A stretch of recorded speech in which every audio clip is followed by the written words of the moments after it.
Welcome to the Art of Medicine, the program that explores the arts, business, and clinical aspects of the practice of medicine. I'm your host, Dr. Andrew Wilner. Today, I'm pleased to welcome Cameron Sabet, a medical student at Georgetown University. I've interviewed more than 100 guests on the Art of Medicine, but Cameron is the first medical student to be on the show. He has a diverse and interesting background as an EMT, well-published researcher, and venture capitalist. Since members of my generation don't seem to have an answer to the inefficiencies and inequities of our current healthcare system, I thought I'd ask a student. But first, a word from our sponsor, locumstory.com. Locumstory.com is a free, unbiased educational resource about locum tenens. It's not an agency. Locum Story answers your questions on their website, podcast, webinars, videos, and they even have a Locums 101 crash course. Learn about locums and get insights from real-life physicians, PAs, and NPs at locumstory.com. And now to my guest. Welcome, Cameron. Happy to be here. Thank you very much for having me. Cameron, it's my pleasure. I saw your bio and I said, oh, this is an interesting guy.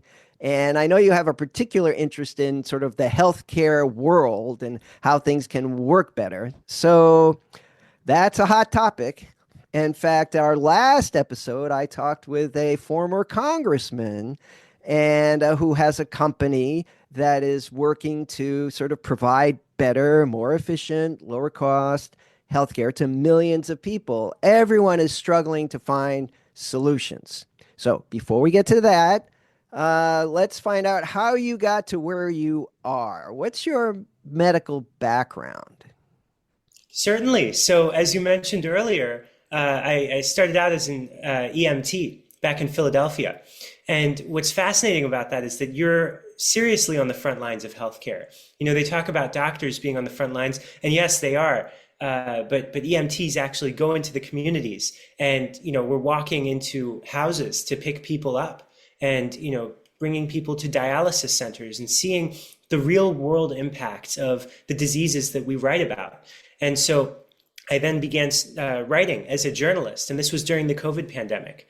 And I wrote for the Smithsonian Magazine, the Washington Post, all about how can we improve healthcare, how can we improve access and affordability, and not just for medicine, but for medical training as well. And that's where I really fell in love with this whole process of making medicine a little bit less of an untouchable entity that people just accept. And that has for many years reduced medical trust, because doctors have been able to do a lot of things with underprivileged communities in the 1950s and even earlier that were just eroding medical trust in communities. And so a lot of my work, including at the National Academy of Sciences, was improving, and I wrote a paper about this, improving the relationship between the medical community and the communities that they benefit. So from there, I shifted more toward, okay, we can write about this all we want, but how can we actually affect change? And this is where I really got into the world of medicine, and I wanted to be a doctor. So that's my background, and yeah. Okay. So, when you think about EMTs, if you really kind of get granular, it's like you jump in the ambulance and then you're going to some apartment complex in a maybe not so great part of town, and the patient is on the fourth floor, who weighs 300 pounds plus, and there's no elevator, and it's dirty and maybe not safe. And this is kind of a regular thing. I did some medical work in Philadelphia, actually way back when I was a medical student, and it's got an inner city population, and but these people need healthcare, and just you talk about healthcare delivery, just delivering the patient to the healthcare system can be a big challenge. Well, let's jump right in then. What do you see as the biggest problem? The low-hanging fruit. What's the biggest problem in the U.S. healthcare system? Yeah, so on one side we have, and this is one of the most ambitious things that we've ever done is really healthcare, right? Because what we're trying to do is connect experts and specialists who've trained in this for years with some random person who fell on the floor, in rural Colorado. How do we get the marriage of these communities in a way that's able to deliver the best care possible for each person? And you're talking about delivering the patient to the healthcare system. A lot of work that's being done now is delivering the healthcare system to the patient, not just through, locum tenens, but through, we're seeing a transition to telehealth. And there's this actually very famous doctor now at Harvard, Alistair Martin, and he's doing some really great work with a healthier democracy, where he's connecting voting and democracy issues with healthcare, and layering on top of that telehealth. And he's talking about how can we improve access and affordability from both the politics standpoint and from the internet broadband access standpoint. And so a lot of what he's doing is how can we improve healthcare access through technology access? And he's saying that is a technological determinant of health. And so there are a lot of dimensions to this that the healthcare system is using. And there are a lot of innovative, amazing, very smart, talented people like you who are going out and trying to find from a lot of different stakeholders, including that congressman you were talking about earlier, how can we attack this from standpoints that we've never seen before? And that's what really gets me fired up. Well, we're talking today, and I know tomorrow you have your final exams, right, for your second year of medical school. And yet somehow you have time to sort of think about these worldly problems and talk to me. So before we go too much further, how do you find time to, work-life balance is pretty prominent these days too. So how do you find time to do all these things? Yeah. Well, that's a very good question. I do have my exam coming up, and if you caught me any other time this week, I would have been studying. But I Good will to say, know. Good to know. yeah, yeah, it's good to know that future physicians aren't just, dilly-dallying in the meadows. Now, what I will say is, I think Jeff Bezos said this once, where it's not necessarily work-life balance as much as work-life flow. And so some periods of your life, you may be edging more toward work, and some periods you may be edging more toward life. It just depends. And to rigidly characterize every element of your day as a certain work or life, you ironically get neither, because you're always regimenting your day. And back at UPenn, back at college, there were a lot of very intense people, and they would say, jokingly, of course, I relax harder than you do, work hard, play harder. Well, none of that sounds easy. So, it comes naturally. And I think also, and I think Sam Altman of OpenAI said this, when you're on a roll and you're actually making things move forward, you don't get burnt out. Burning out comes from not getting what you've worked for. And so if you can consistently produce high quality output, you don't get tired. It actually energizes you. It makes you a lot happier than if you were playing video games for a whole afternoon. You just leave that and you're like even more tired than when you came. So when you're actually seeing the results of what you put out, I think it's very invigorating. And I think you don't necessarily need to think of it in that dichotomy. Wow. That is one of the most, I don't know whether to credit you or Jeff Bezos or who should get the credit for that, but there's a lot of wisdom there, because I remember when I was a resident, I did 2 residencies, 3 years in internal medicine and 3 years in neurology and a fellowship. So I did 7 years. I don't remember work-life balance ever even coming up because I was having fun. We were working 80, 100 hours a week. There was a joke back then, like your kind of joke there, that for the surgeons were on call every other night. So you work all day, you work that night, you work all the next day, then the next day you work all day, all night, every other night. And that was their routine. And the joke was the only problem with working every other night is that you miss half the cases. And it was said kind of half seriously, because as a young surgeon to be, you wanted as many cases as you could possibly have, because that's how you learn, develop skills, so that when you are a full-fledged Surgeon, you know what you're doing, and that was the most important thing. So maybe it's really the lack of job satisfaction. That sounds like what you're saying that leads to this emphasis on, oh, I have to balance it because it really sucks. That sounds like, why you need the balance, and that if work was so satisfying and invigorating and gave you energy, well, you wouldn't really need so much balance. I like that a lot. Plus, there are times, right? There are times when you should go on vacation and just like leave it all behind. Oh, very sage. Okay, so as a future physician who's already conquered the work-life balance problem, how do you see yourself fitting into the system?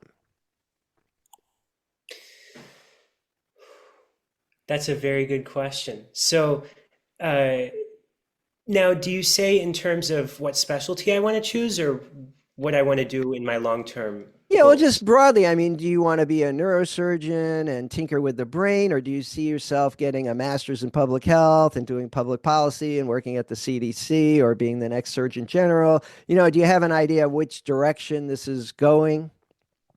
Yeah, you know, the healthcare system is evolving so fast and there's so many stakeholders that it's hard to really pinpoint a specific group.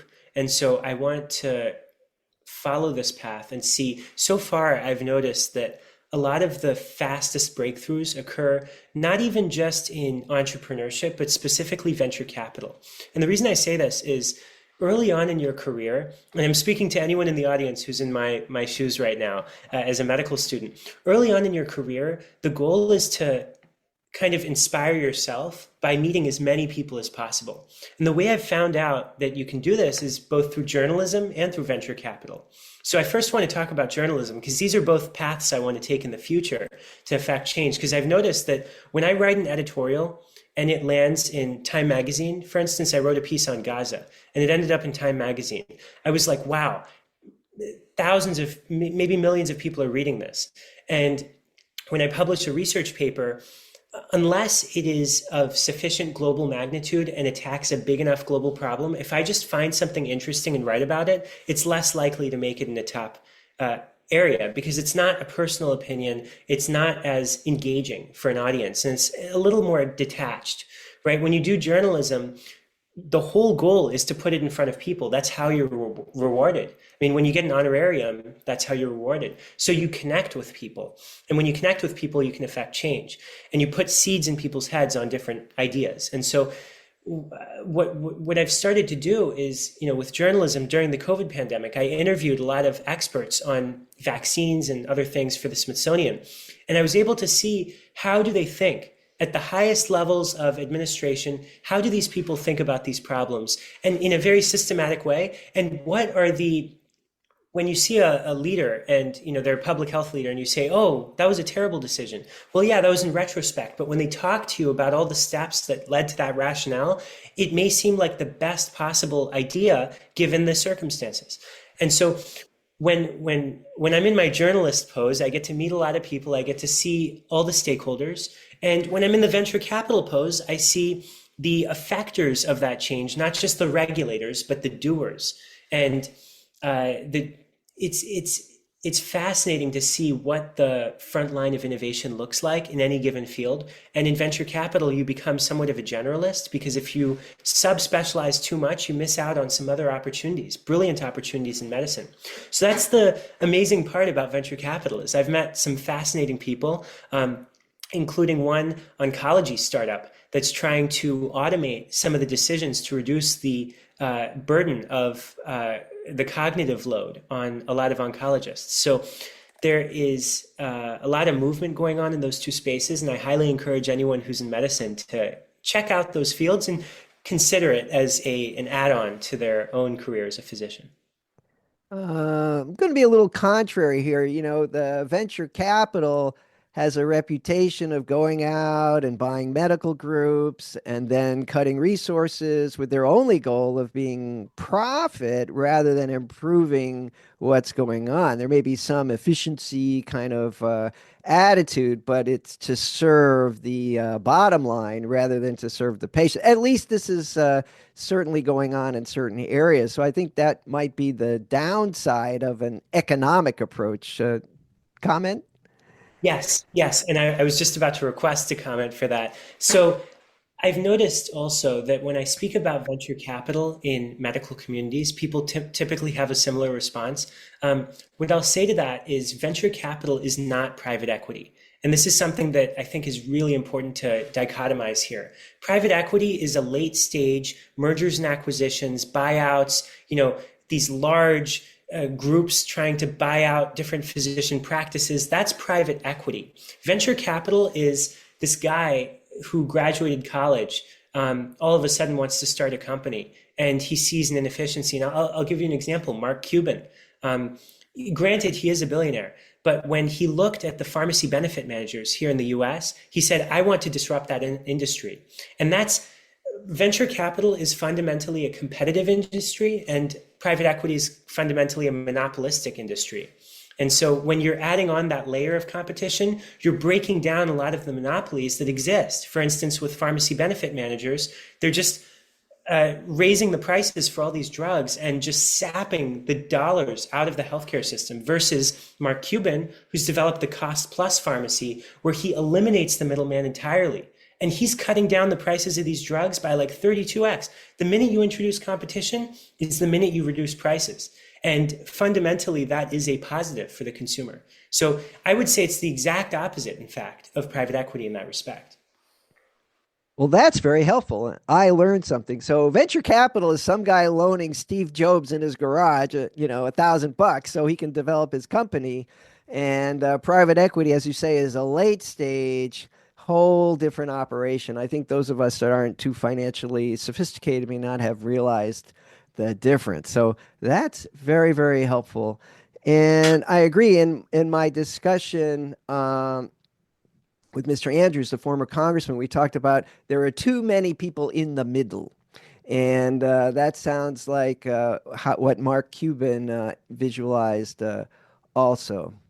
Now, another angle I know you're interested in of health care is spirituality. Where does that fit in? Yeah. So back in college, I kind of saw this through a very, uh, it, when I was in college, I originally entered and I was like, okay, I'm just going to put my head down and be a doctor. And I then took a class on Native American studies with the only Native American professor at UPenn. And she talked a lot about their culture and their religion.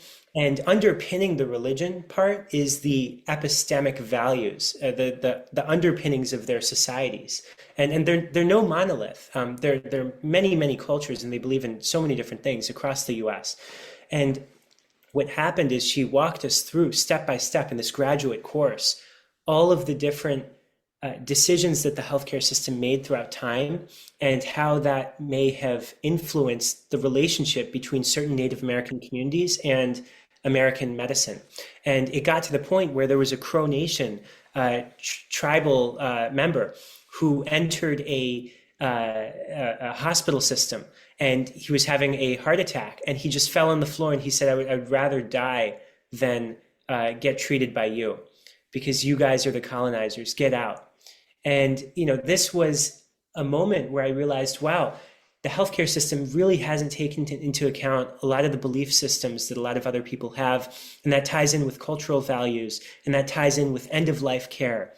And so through all this, through this graduate course, I decided to do a master's in religion at UPenn. And I studied bioethics, and I studied, actually half of my classes were in bioethics. And so I started to really get engrossed in for instance, this concept of recruitmentology, where you try to recruit people from underprivileged backgrounds as much as possible. And you do that through whatever means possible, money, etc. And as you can imagine, that poses a lot of ethical questions. And so how do you approach that from various religious standpoints? And then finally, I'll leave you with this. In the religious studies department, I did one of my papers on Buddhist bioethics.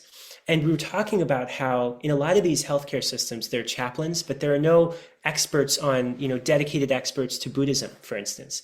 And so what do you do when someone has been trained in the Judeo-Christian or Abrahamic traditions, and someone else comes in from the Eastern religions and says, now, wait a minute, we're not looking up to God, we're looking down toward trying to eliminate the ego entirely. And we say that there are many gods, or there is no soul, for instance, in Buddhism. How do you tell a mother who just lost her son that he has no soul? And so the question then becomes, well, how do we comfort the mother in that moment? And at least in the Buddhist tradition, you can say that son had 5 skandhas, or aggregates, that make up the human body. And, his smile, for instance, lives on in other people. And so when you see a smile in another person, that's a part of your son. And so these are elements of the healthcare system that may be overlooked in current spiritual infrastructure that's put in place in a lot of these hospital systems. And I think as the US gets more and more immigration, our country was founded on immigration, we're going to need to be a lot more spiritually inclusive to improve trust in the healthcare system. Cameron, this is a fascinating discussion, and I think we could talk all day. I have a lot of questions, but I know you have an important exam to prepare for tomorrow. So we're going to leave it there. Anything you'd like to add before we close? No, I really appreciate you having me on call, and you were an excellent interviewer. Just amazing, amazing time. And I will be sure to watch a lot of your other podcasts as well. Cameron Sabet, thanks for joining me on The Art of Medicine. And now a final thanks to our sponsor, locumstory.com. Locumstory.com is a free, unbiased educational resource about locum tenens. It's not an agency. Locum Story exists to answer your question about the how-tos of locums on their website, podcast, webinars, and videos. They even have a Locums 101 crash course. At locumstory.com, you can discover if locum tenens make sense for you and your career goals. What makes locumstory.com unique is that it's a peer-to-peer platform with real physicians sharing their experiences and stories, both the good and bad, about working locum tenens. Hence the name, Locum Story. Locumstory.com is a self-service tool that you can explore at your own pace with no pressure or obligation. It's completely free. Thanks again to locumstory.com for sponsoring this episode of The Art of Medicine. I'm Dr. Andrew Wilner. See you next time.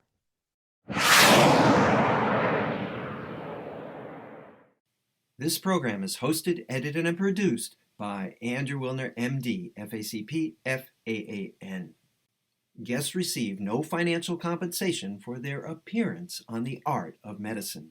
Andrew Wilner, MD, is Associate Professor of Neurology at the University of Tennessee Health Science Center, Memphis, Tennessee. Views, thoughts, and opinions expressed on this program belong solely to Dr. Wilner and his guests and not necessarily to their employers, organizations, or other group or individual. While this program intends to be informative, it is meant for entertainment purposes only. The Art of Medicine does not offer professional financial, legal, or medical advice. Dr. Wilner and his guests assume no responsibility or liability for any damages, financial or otherwise, that arise in connection with consuming this program's content. Thanks for watching. For more episodes of The Art of Medicine, please subscribe. www.andrewwilner.com